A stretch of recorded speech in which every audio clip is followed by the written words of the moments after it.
Dans son milieu de vie naturel, dans la région de l'extrême nord, Edouard évite la paresse et l'oisiveté, source de dépression en s'occupant utilement.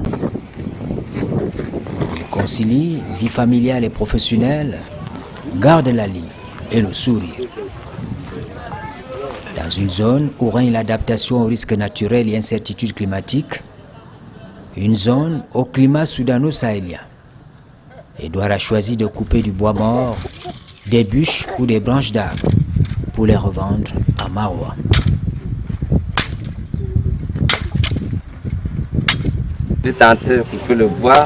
Je rassemble des fagots de bois pour aller vendre à Maroua et pouvoir m'acheter 2 tasses de mil, du poisson, du cube Maggi. Parfois, je vends 3000 ou 3500 francs et je mets 2 à 3 heures en route. Ça dure 3 heures de temps comme ça. Oui. Edouard n'a pas eu la chance de faire partie des jeunes recrutés. Dans le cadre du projet de construction d'une mare artificielle de 10 000 mètres cubes à usage pastoral, d'un château d'eau de 20 mètres cubes et d'un forage à énergie solaire pour l'approvisionnement des populations en eau potable dans la localité de Tankiro, département du Diamaré. Un projet exécuté par le Programme national de développement participatif avec l'appui des partenaires financiers et techniques.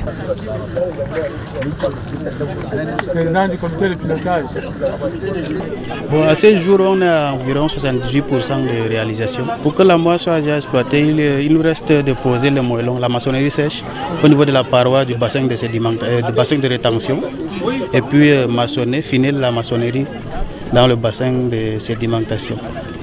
Oui, oui. Now for the need that we want here to go and head with that project is only the time. Ce qu'il nous faut pour avancer, c'est le temps. Nous sommes en période de pluie. C'est difficile de progresser avec les travaux dans la mare. Ce projet procure des revenus aux employés qui peuvent payer la scolarité des enfants et subvenir aux besoins courants de la famille. Outside their wife, so with the money of this project, they help their family, they can make their project. Depuis 2015, le PNDP expérimente avec le concours de l'Agence française de développement et de l'Union européenne une approche dite IMO, haute intensité de main-d'œuvre, conformément au Programme national d'aménagement du territoire.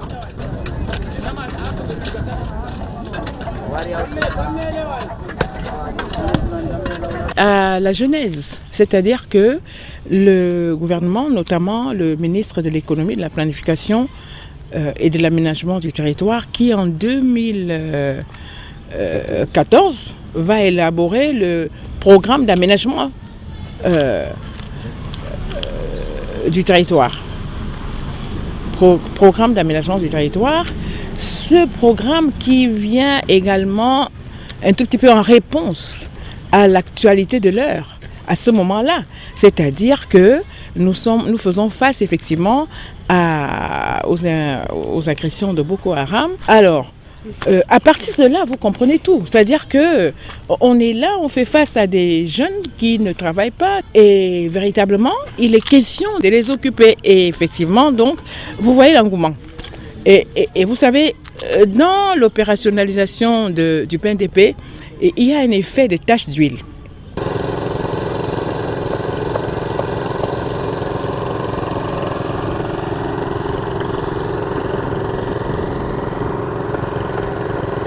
L'approche IMO a pour objectif, comme on le voit ici à Tankiro, de réaliser des infrastructures socio-économiques, d'une part, créer des emplois décents pour faciliter l'insertion socio-professionnelle des jeunes, d'autre part.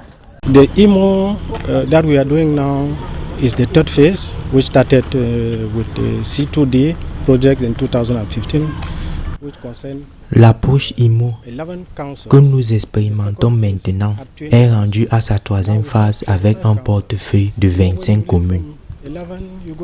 La première phase commence en 2015 avec un effectif de 11 communes pilotes. La seconde phase comprenait 20 communes. Au regard de la gradation des chiffres 11, 20 et 25, il y a une nette évolution. C'est un vrai succès. Les partenaires financiers sont d'accord que nous avons progressé. Nous avons produit des résultats.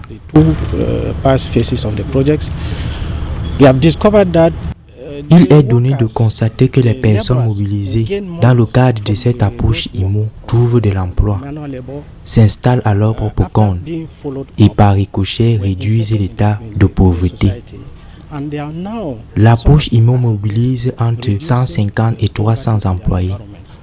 IMO projects put together between 150 to 300 workers. Bon, oui, puisque c'est un projet IMO. Bon, les femmes sont censées travailler au même titre que les hommes. Seulement, on a... Ils font les mêmes tâches. Oui, certaines tâches. Mais pas toutes les tâches. Mais parmi ces ouvriers, on a aussi les ouvriers, comment je peux dire ça, les ouvriers vulnérables. Oui. Eux, on leur donne certaines tâches qui sont un peu moins dures. Voilà. Personnes handicapées, oui, personnes avec un handicap. Oui, ce genre d'ouvriers, on les donne souvent les tâches comme arroser les plantes, remplir les canaries pour les ouvriers, remplir les canaries avec l'eau, bien sûr, oui. Et le nettoyage.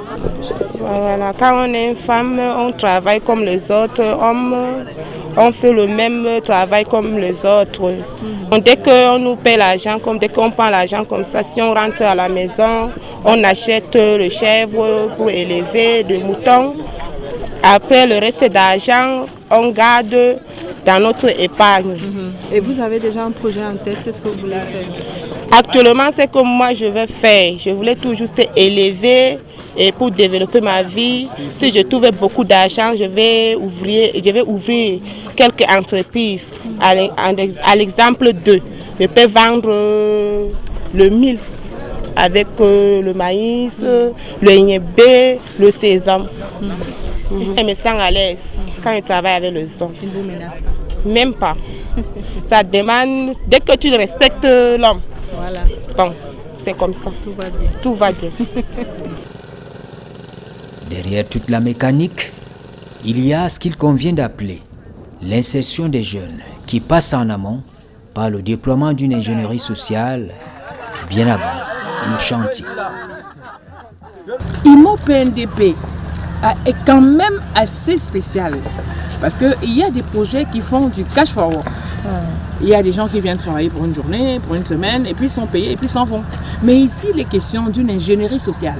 Une ingénierie sociale qui permet de recruter ces jeunes, de s'assurer qu'ils sont bien portants. Il y a un médecin légiste qui passe par là, et puis donc qui vont être donc employés sur le chantier.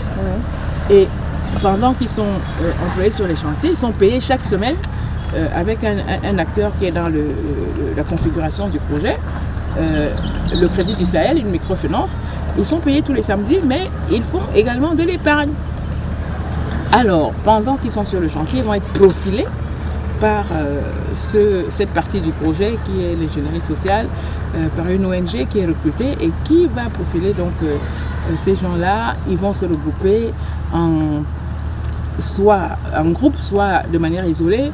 Ils vont choisir des métiers, ils vont être formés sur ces métiers et avec leur épargne, ils vont s'installer. Donc c'est de la réinsertion sociale, j'allais dire socio-économique, puisque c'est des gens qui après sont des chefs d'entreprise au niveau local, pouvant payer des impôts, des taxes.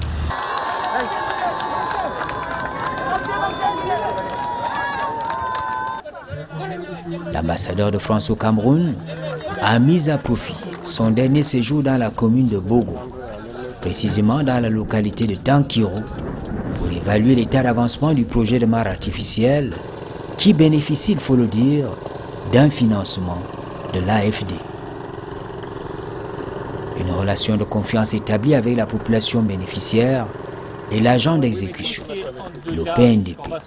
Et je suis venu, parce que je suis un ambassadeur de terrain, voir l'état d'avancement de ce beau projet qui permettra de fournir de l'eau de façon beaucoup plus régulière au bétail et bien entendu aux populations de la région.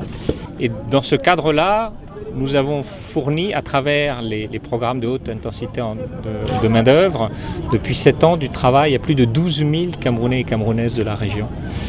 Et c'est pas seulement du travail sur le chantier, mais ça leur permet également d'acquérir une expertise, une expérience qui leur permettra ensuite de trouver du travail plus facilement à l'avenir. Donc c'est à la fois fournir du travail, fournir une qualification et bien entendu créer des infrastructures qui serviront au développement du pays et aux populations locales. Donc c'est cela que je suis venu voir ici très concrètement sur le terrain. Comment les financements de la France sont utilisés. Est-ce que c'est pertinent? Est-ce que ça répond à une vraie demande? De voir si tout va bien, est-ce qu'il y a des retards? Pourquoi est-ce qu'il y a des retards? Est-ce que ça correspond au processus initial? Est-ce qu'il y a des aménagements à apporter?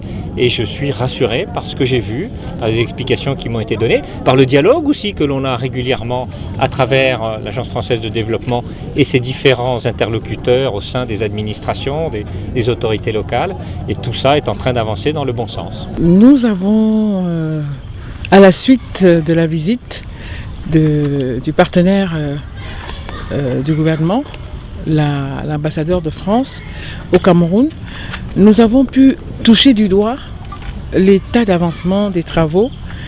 Et dans ce village de la commune de Bogo, Tankero, nous avons vu cette mare qui est en cours de finalisation à 76% des travaux et 55% du temps requis qui est déjà consommé.